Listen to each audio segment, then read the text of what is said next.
you for joining us today for this episode of TEDCO, The Leading Edge, where we talk to leaders and entrepreneurs in Maryland's innovation ecosystem. Joining us today is James Brinkley, founder and CEO of IPGen, which is one of TEDCO's portfolio companies. Happy New Year, James. Happy New Year to you. Glad to be here. Fantastic. Well, let's begin by you telling us about IPGen and what inspired the idea behind it. Okay. So IPGen, first I have to start with the name. When I really started to think about IPGen, I was working at IBM. And, IBM stands for International Business Machines. And so I kind of saw how they started their company and they chose a name that they could grow into. And so knowing that I would be starting out with IP, I thought of a name that kind of would lead people to think that IPGen was like for intellectual property generated, but it's actually international products generated. So if we do choose to grow beyond IP, our name, will allow us to do that. So that's the first thing, about IPGen is the name that, most people don't know about. But the, the vision of, starting a company, it was twofold. One, I wanted to help people who couldn't afford to get quality IP. And second, I wanted to help the bigger companies' bottom lines and help them with their processes, being that I was at one of those companies.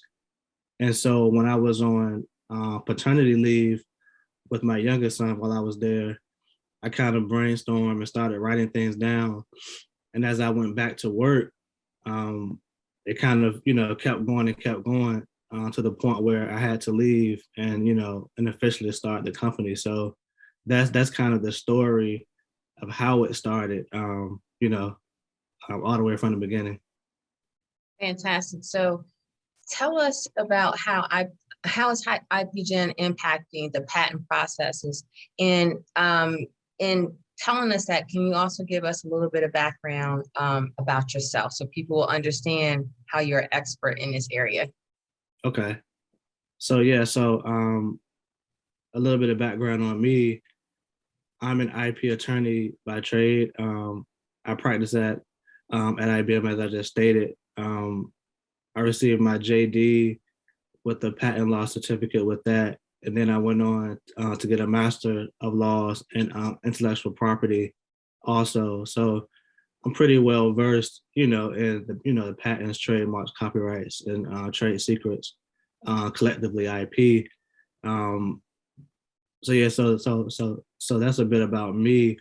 But how we're helping the patent processes now is that we're focusing on the entrepreneurs and startups first. That's our first, what they would say, customer segment that we're focusing on. We want to allow them to, to go through the process on their own, or we're giving them the option to seek help if they need to. But our goal is to allow the average person to be able to navigate the processes by themselves. And so in doing that, we use templates, we use educational materials, we use AI and machine learning tools, for example, with the searching, freedom to operate, those type of things that they would need to see their patent landscape around their industry and their invention and what they're trying to build. And all these things collectively will allow that person to navigate the patent process from beginning, just where it's a thought, to actually searching for, prior art, other inventions similar around it, through the drafting, prosecution, and even the maintenance after the grant. So we're trying to tackle it from every angle. Fantastic. Now, for a lot of of our viewers out there, they don't realize that you're also a startup company. So with that in mind, can you what are some of the key milestones for IPGen since its launch? Can you tell us, when did you launch and what are some of your key milestones? Okay. Yeah. So we officially launched in October of last year, just a few months ago. And since then, things have been going well. We now have active users on the platform.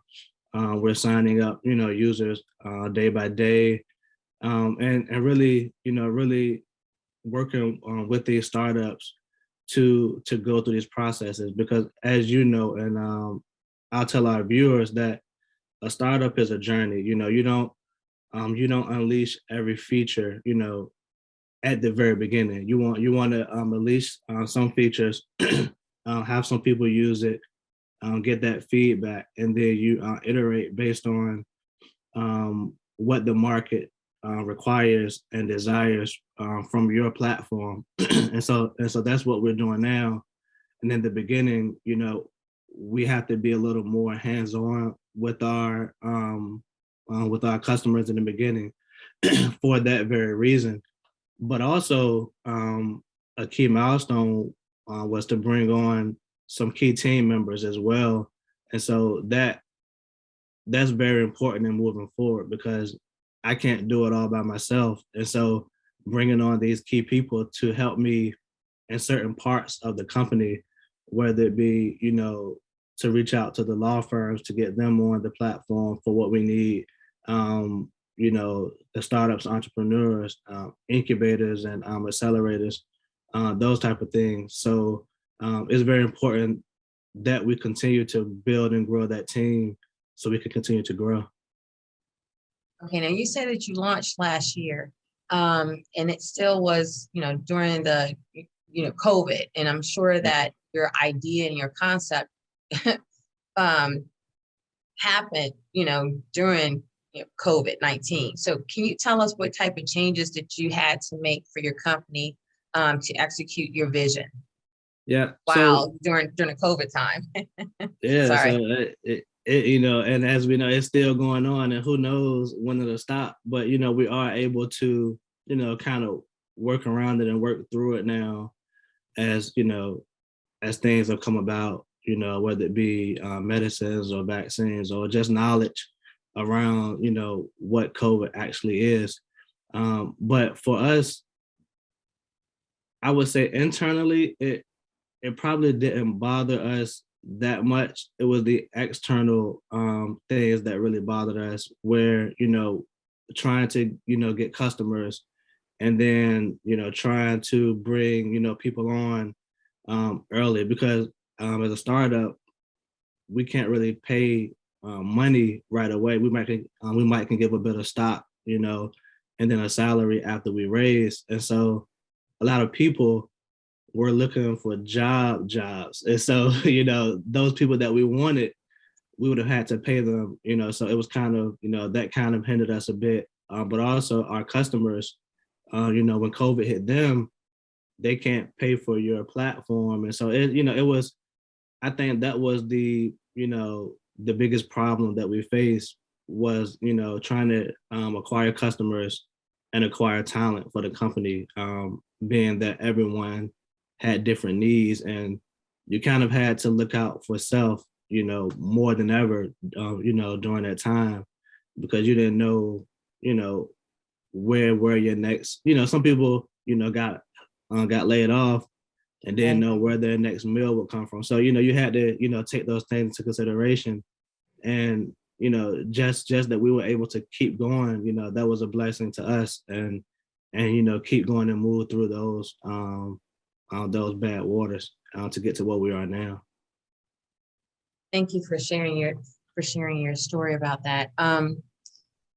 I want you to talk real briefly, if you can talk to our listeners about how TEDCO has helped your business. And for those listeners that might not know, TEDCO is a place where we help to identify, invest in, and grow technology and life science startup companies in Maryland. So James, can you share with our audience some of the ways TEDCO has helped IPGen and for you to grow your company? Yeah. And so, I want to start by saying, I know this podcast is created, by TEDCO. And so I don't want anyone to take, my next words as a bias or anything like that. But I would say TEDCO is the main reason that we are where we are today. And I'll go into detail about that. From the very beginning when we started, I met a guy named Mac who was previously with TEDCO. And he went through my application for the Builder Fund.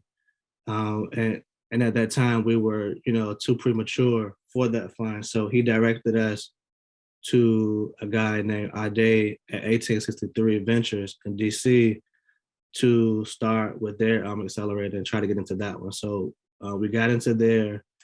And then once we were ready for the Builder Fund, we came back and we got into the Builder Fund. And so with that early funding, as well as the groundwork of how to run a startup, along with the executives and advisors that was available to us from TEDCO, that allow us to, to kind of hit the ground running. And we haven't looked back since.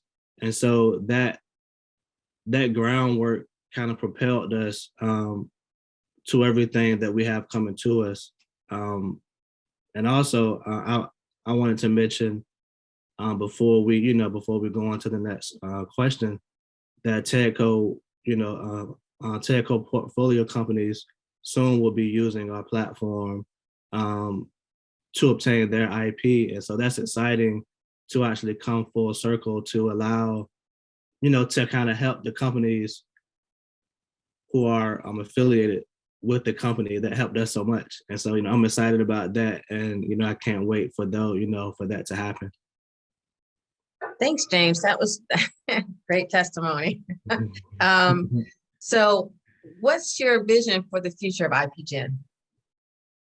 So to me, the vision is very bright. We're starting with patents right now, but in our roadmap, and very soon we'll start to develop the platform for the trademark side and copyright side as well as build capabilities for IP management practice. So our goal is to have everything that you need concerning IP to be on IPGen's platform. So you don't need to subscribe to anywhere else. It'll literally be the one-stop shop for all your IP needs. That's kind of what we're going by now. Our first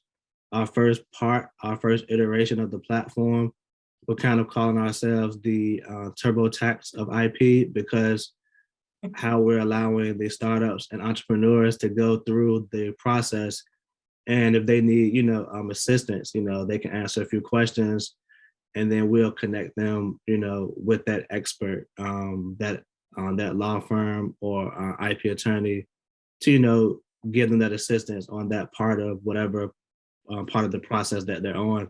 So we kind of coined that, but I see it as being an international IP platform in the very near future.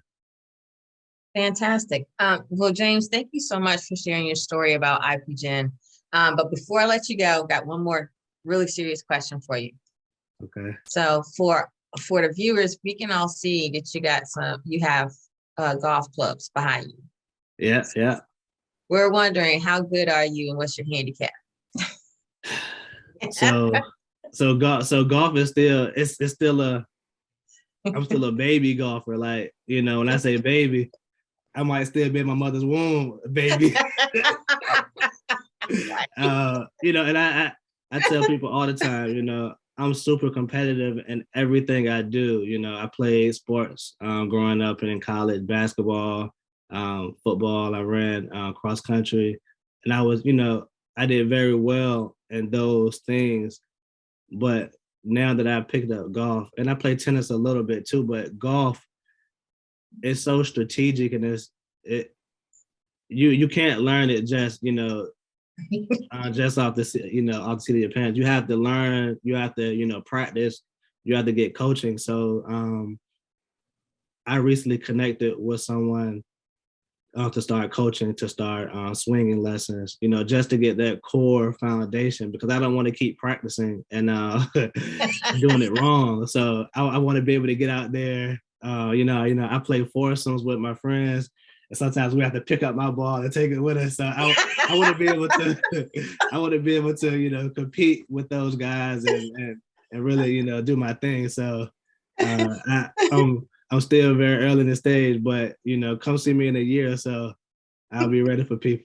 All right. So in a year, one of the golf tournaments you'll have to look out for is Maryland Chamber of Commerce. They have a pretty cool one. Okay. Yeah, We're definitely. putting a plug in for them. They're not a sponsor of TEDCO's The Leading Edge. We're just yeah. It's good. It's good to and it's relaxing, and you get to be out there with the elements, and with your friends, with your close four, or however many you do. But it's a very relaxing game, and I appreciate it. And you can play it well into your years. I still play basketball, but I know I won't be able to play at a high level, right. in a few more years. Look, I understand. In fact, I was voted most athletic when I was in high school. I went to high school in Alabama. Mm-hmm. So I ran track, and I also did football, powder puff football, strong safety, and backup quarterback. Okay. But my girlfriends that we ran track at high school, on the high school team, one of the leaders, she has us competing in the Senior Olympics. So the Senior Olympics is going to be in Florida in May of this year. So many of us have qualified. So I even qualified for the at the Maryland competition thing. Which sport are you doing? Oh my gosh, I don't want to tell people. So for Maryland, it's like, look, I don't even understand how this happened, because I'm a walker. I walk, not run. Mm-hmm. But I qualified in Maryland for the 50-yard dash. I got the bronze. For the 100-yard dash, I qualified and I got the silver.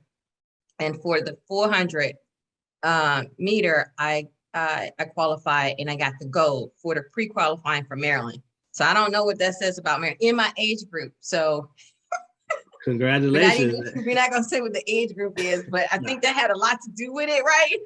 Hey, that's still good stuff. That's very good. That you're still active and out there. Because we need to keep ourselves healthy. Even with everything going on, we need to. True. And it's outdoors.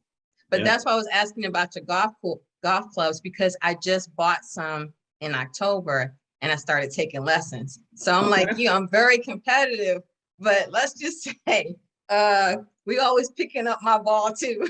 yeah. And I love using it.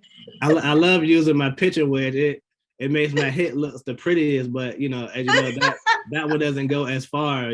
So I have to get my others. I have to start driving more. Right. But yeah. Oh my gosh. Okay. Well, James, thank you for joining us for this episode of TEDCO, The Leading Edge. You have been phenomenal. And we at TEDCO are here to help support your growth and make sure that you become as successful as possible. Thank you so much. I appreciate your time, and have a great one. All right. Well, folks, I am Tammi Thomas, Chief Marketing and Communication Officer here at TEDCO. Have a happy new year. Bye.